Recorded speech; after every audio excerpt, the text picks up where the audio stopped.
Hey guys, so I'm here to ask about something that happened recently at my ex-wife's wedding to her high school sweetheart. For context, my ex-wife, I'll be referring to her as Sandra, 28 female, and I, 30 male, had been together for the past 3 years. We met through a mutual friend and hit it off instantly. After the first few dates, we decided that we were dating to marry, and if things went well, then this would not end as a casual relationship. So we were both very clear about what we wanted out of this relationship, and she had every chance to back out of it if she was not ready. But she chose to get divorced 1 month after our wedding. A couple of months after we celebrated our 2-year anniversary, I decided to ask her to marry me, and she said yes. Before that, obviously things had been great between us, which is why I had asked her to marry me in the first place. But shockingly, even after we got engaged, there was literally no change in her behavior. And I never would have been able to guess that she had started talking to her ex, her high school sweetheart, Brian, once again. We got married about 9 months ago, and about a month after our wedding, she told me the truth. And we filed for divorce. It was one of the most difficult decisions I had to make, but when she told me that she still had feelings for Brian and she felt like she had rushed into our relationship too quickly, there was nothing else I could do. I had tried everything. I had tried to tell her that this was just a phase and she was going to snap out of it soon. I tried to be mad at her and tell her that everything would be fine if she just stopped talking to him. And I tried to bargain with her, to tell her that we would be able to work it out if we went to couples counseling. But even I was aware of the fact that after this, there was literally no way that we would work this out, because when she told me that she had been talking to him since we got engaged, all the trust that I had just evaporated into thin air. And I can't be with somebody that I can't trust. That's pretty basic. So after some argument, I accepted the fact that she still had feelings for her ex, and our marriage was over as soon as it had begun. After that day, she packed her bags and moved out, and we started the divorce proceedings. It was relatively straightforward, and the divorce was finalized as soon as the waiting period was over, which is just 3 months in our state. And since then, I haven't heard from her, but I have heard about her and what she's been up to, and it hasn't been easy. The friend who actually introduced us to each other, Nina, is a co-worker of mine, and when she told me that after she moved out and we filed for a divorce, she immediately started going out with Brian again, and they've been living together for months now. 2 months ago, I even learned from her that they were engaged and were getting married in a small ceremony. Nina had been invited by Sandra as well, since they had been really good friends in college, but she decided to decline the invitation because she believed that whatever had happened with me was not right. Thanks to Nina, though, I knew that they were supposed to get married about a week ago, and last week, on the day that they were supposed to get married, I received a call from Sandra's mother's phone number. I knew that it was actually Sandra calling because I had blocked her, and it was shocking because we hadn't spoken to each other since the divorce. I couldn't imagine her having any reason to speak to me right now. But just out of curiosity, I decided to answer the phone call.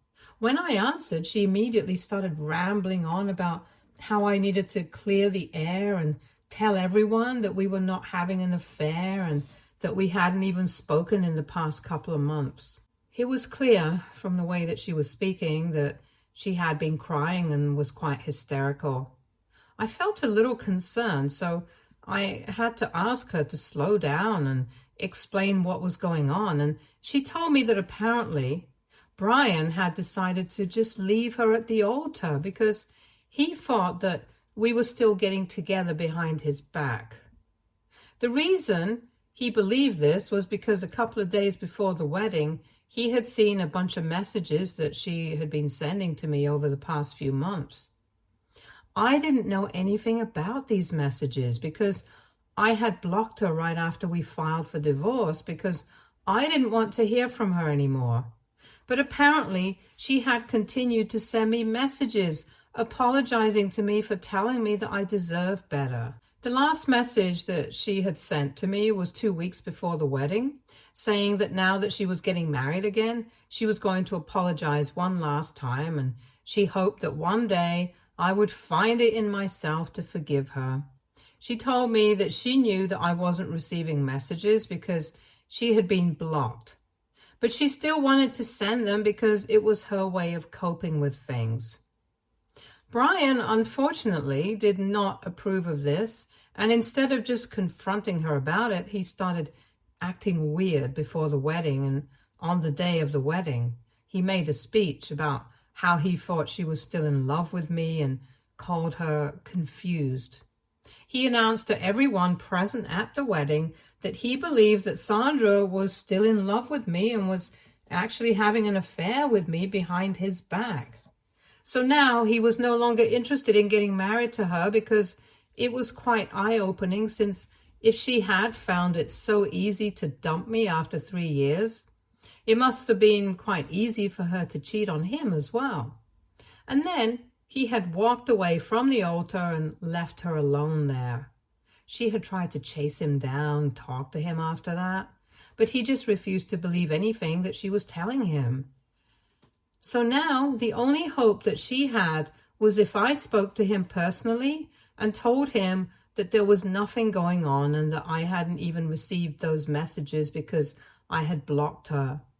I actually thought that it wasn't going to work by a long shot, and I told her that it was a terrible idea to involve me in this. And then I was about to hang up, but she told me that all the time that we had spent together, this was the least that I could do for her. I got really annoyed when she said that, and I told her that I don't owe her anything, especially not after what she did and how she broke us up. Considering what had happened in the past, it was a big deal that I had even answered her phone call. Then I actually hung up and I blocked the number that she had been calling me from as well. I think I did the right thing, and I think anybody else in my place would have done the same thing as well. But 2 days after that, I received another message from her, and that was on Facebook this time. Since I had blocked her everywhere, she had to make a new account and reach out to me, and she sent me a message saying that her wedding ended up not taking place because Brian believed that she was still interested in me. So the wedding got called off, and for some reason, she was blaming me for it. Apparently, she believes that if I had just spoken to Brian and told him that there was nothing going on and that we truly hadn't been in contact since the divorce, then he might have believed her and they would have been able to go through with the wedding. But now the two of them were broken up and she thinks that it's all my fault. I was not going to respond to the message and was just going to block her. But I don't know why. I felt like I had to say something. So I texted her back saying that maybe this was karma for what she said to me, and maybe she should consider the fact that she deserves this. And after sending that message, I finally blocked her. I didn't think that it was going to be a big deal, but the next day, when I went to work, Nina told me that she had heard from Sandra's parents that she was going through a really, really bad patch right now. They had contacted her the previous night and told her everything about how Sandra had tried to get me to speak to Brian on their wedding day and clear the air so that they could get married, and I had refused. And then what I had said about this being karma for her and how she deserved this. Apparently, after receiving that message, she had a total mental breakdown and a severe panic attack. Her parents were naturally blaming me for this, and to my surprise, even Nina said that I shouldn't have replied to her at all. She seemed a little distant from me that day after that, and told me that rather than kicking somebody when they're down, I should have just been the bigger person and let it go, because clearly she was going through something and it was not nice of me to say that to her. That day, even Nina and I ended up arguing about this because I thought I had done the right thing, and she thought that it had been kind of low of me to kick somebody when they were down. Nina believed that I had every right to be upset with Sandra.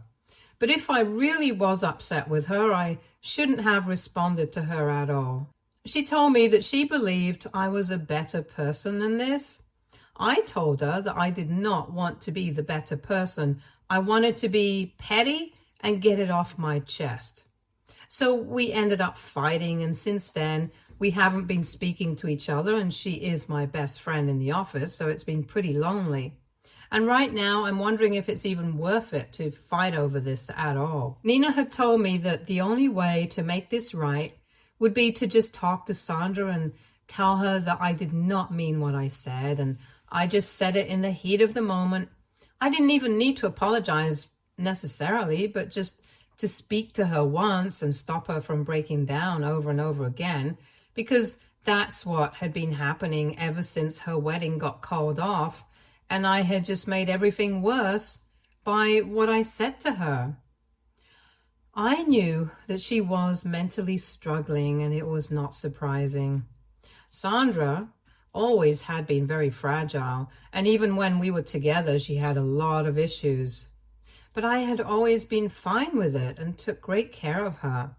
But right now, I really don't want to say that I didn't mean what I said about this being karma for her, and that she deserved this, because I kind of did mean it. I do feel bad about the fact that she had a mental breakdown over it, and that she is going through something so awful. But then again, she also put me through something really terrible. And sometimes being sorry for things just doesn't cut it.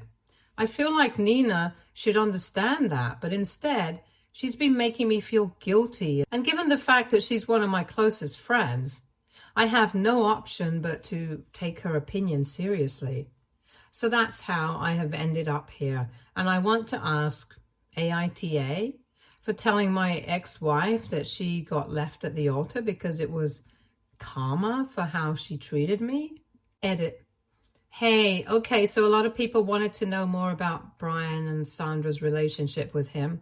I didn't add it in the original post because I personally did not think that it was relevant, but anyway, since you guys asked.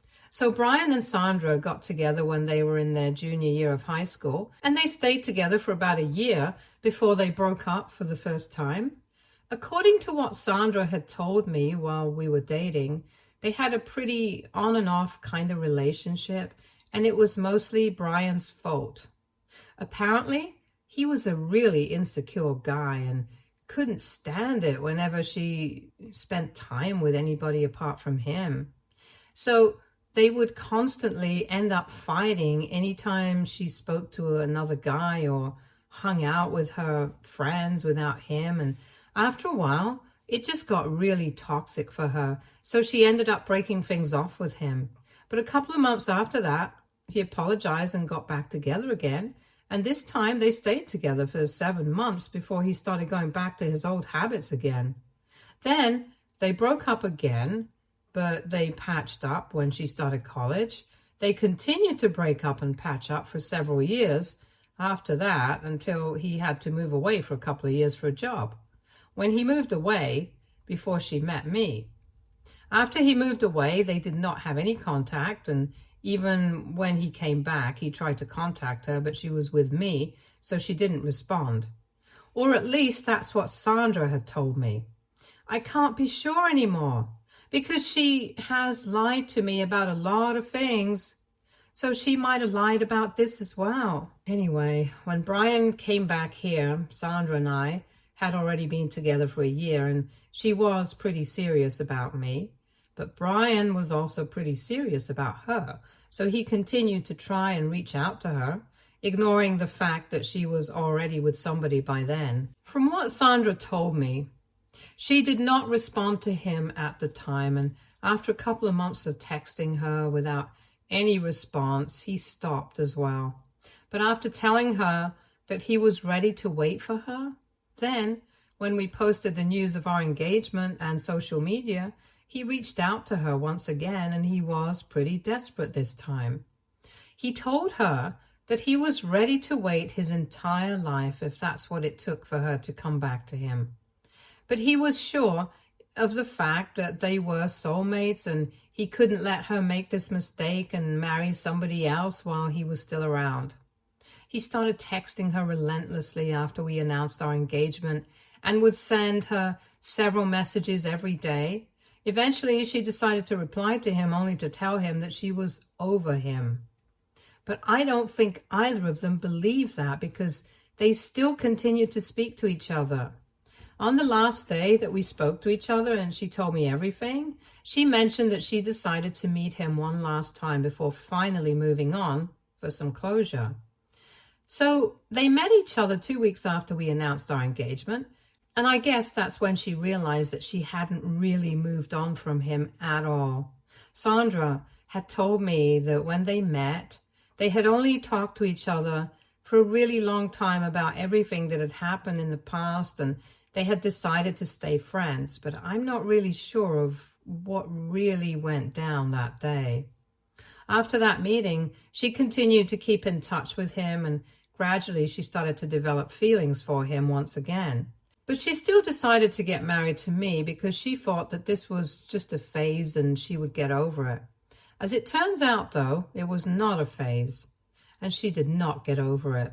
And she did not realize it until after we were married, and Brian told her that now that she was committed to somebody else for life, he did not feel comfortable talking to her anymore because he knew that he was still in love with her.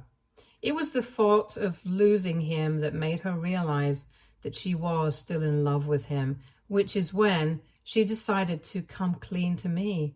So essentially, she was fine with how things were going as long as she had both of us. But the second she had to choose, she got uncomfortable, and the ugly truth of the situation came out, that she was still in love with him and not me. So that was that, and we filed for divorce, and here we are now. I guess that's enough context for everyone right now. Update 1. I decided to talk to Nina because it's been almost 9 days since we had our disagreement, and our cubicles are right next to each other, so it's pretty awkward to sit next to someone knowing that they don't like you at the moment. The tension was getting too much for me to handle, so I decided to just rip off the Band-Aid and speak to her today. When we had our lunch break, I decided to stop her, and I told her that I really valued our friendship and I did not want to break it off over something like this. But as of now, neither she nor I have anything to do with Sandra anymore, so it would be pretty pointless for us to throw away our friendship over her. We could just agree to disagree on this and call it a day, since it was pretty clear that we couldn't come to a common ground on this one. But then again, it was not necessary for friends to agree on everything. Besides, she hasn't been in my position, so she doesn't really know how I feel. After a couple of seconds of silence, she told me that she was glad that I had decided to take the initiative and speak to her, because she herself had been planning on saying the same things to me. She told me that what I had said about her never having been in my position was entirely true, and so it was not fair of her to judge me. She told me that she had been mad at me because she had only been thinking about Sandra's mental state, because everyone knows that she has always been very fragile. But while worrying about her, she forgot that even my mental and emotional health had definitely been affected by everything that Sandra had put me through, and she hadn't been thinking about that. Just because Sandra had a meltdown because she couldn't get married, it didn't invalidate my experience, and she was ready to accept that now. So Nina and I were able to reconcile, and we're no longer fighting anymore, and it's pretty nice because I got to know from her that Sandra's parents had been pestering her non-stop for the past couple of days, so much so that she ended up blocking them since they were trying to get her to speak to me so I would contact Sandra and apologize to her. I have no idea why Sandra and her parents think that talking to me is the solution to every problem. But I guess that's just because they're used to me being the solution. I used to be her problem, solved for the longest time when we were dating, and like I said, I used to take great care of her. But that's over now, and I don't want anything to do with them anymore. So Sandra can continue to feel upset about what I said to her, and I'm not going to take it back. Update 2. Hey everyone, so before I say anything else, I would just like to say that it's really cute that you guys are telling me that Nina and I should date. But I think of her as the sister that I never had, and it's just platonic between us. We could never even imagine dating each other. It's just absurd, and we're just always going to be friends. Anyway, now that that's out of the way, I wanted to talk about what recently happened to me and Sandra. She was supposed to get married almost more than 2 weeks ago, but that never happened, as we all know. Since then, I guess she had been holding out hope that I would contact her again and tell her that I did not mean what I said about this being her karma and that she deserved all of this. Like I had mentioned in my last update, she and her family think that I'm the one to blame for everything, and speaking to me will be a solution for everything. I guess she started taking that a little too seriously, because today, when I came back home from work, she had her car parked outside my house and jumped out as soon as she saw me pull up. It was very obvious that she was in a very delicate state, and I could tell that she had been crying even when she was in the car because her eyes were all red and puffy. I really didn't want to fight with her, mostly because she looked pathetic, and also because I was really exhausted after work. I asked her to leave politely when I saw her, but she told me that she wasn't going to go anywhere without speaking to me. She said that she had been beating herself up and feeling incredibly guilty about everything that had happened, and now she had realized it was because she had never properly been able to apologize to me. She told me that she had thought a lot about my comment, that this was her karma for putting me through something like that, and that she deserved this. And now she believes that if she genuinely apologized to me and I actually forgave her, then maybe things would get better for her. And maybe she would even be able to get Brian back, because he hasn't spoken to her ever since he walked away from the altar. It was already superstitious, and I honestly did not know what to say, but it wouldn't cost me a thing to tell her that I forgave her. And if it made her feel any better, then I didn't have any qualms doing it. She told me quite formally that she was sorry about everything that had happened between us, and she wished that she had been honest and transparent with me about everything right from the beginning. It was quite awkward, but I told her that I forgive her and she's free to move on now. I didn't know what to expect after that. I thought that she was probably just going to thank me and leave, but instead, she hugged me and just started crying. She told me that she really meant what she had said about being sorry for what she had put me through, and told me that she wished that she had been more honest with me right when Brian had contacted her. And then she started telling me that I wasn't wrong for what I did by refusing to talk to Brian on the day of her wedding, or even saying that this was her karma.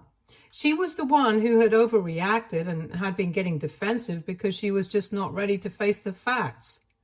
But now she knew that she had been wrong all along, and she was really ashamed of herself. She told me that not only had she disappointed a good man like me, but she had also lost a good friend. And the person that she had done it all for, Brian, was not even in her life anymore and was refusing to speak to her.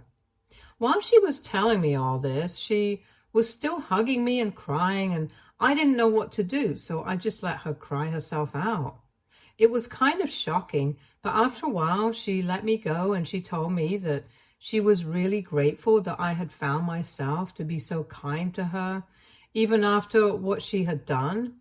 I was quite taken aback by her behavior, but nevertheless I told her that it was all good and that I genuinely hoped that she found what she was looking for.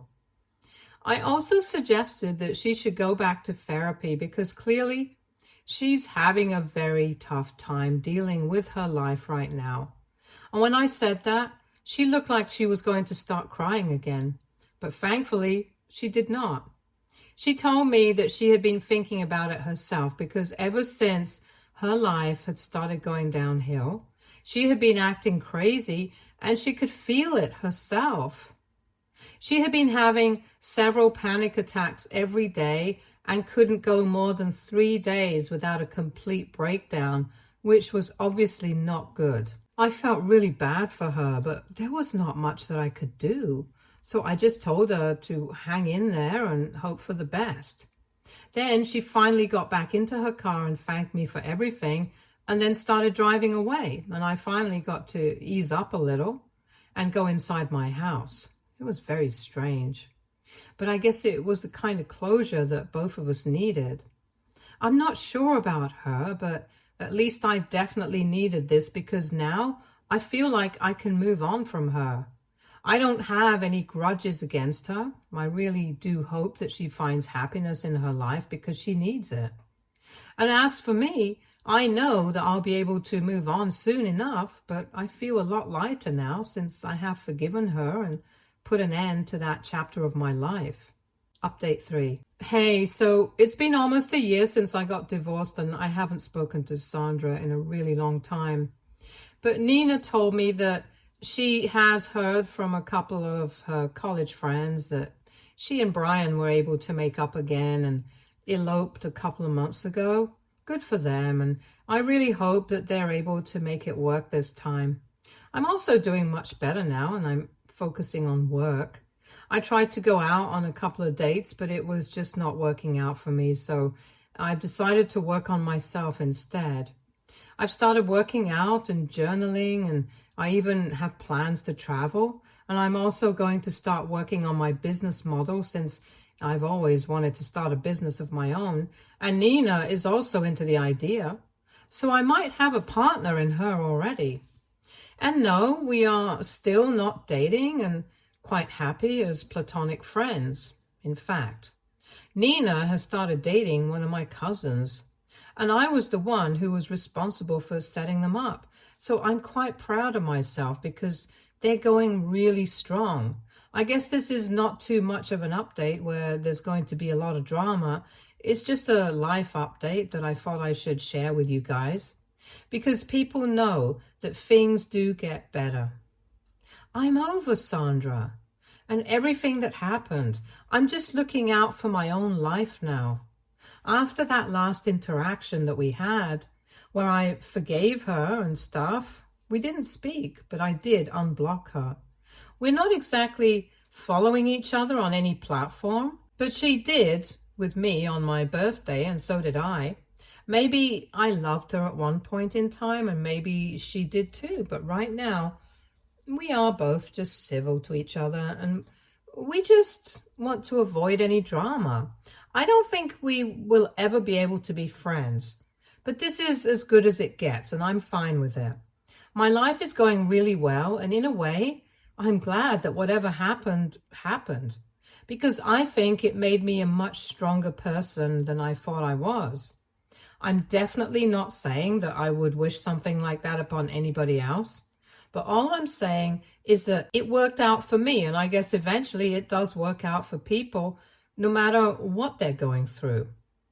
At the risk of sounding even more corny, I'll end this update here. Thank you so much for checking up on me. It means a lot. Stay tuned for more stories from our girl relationships.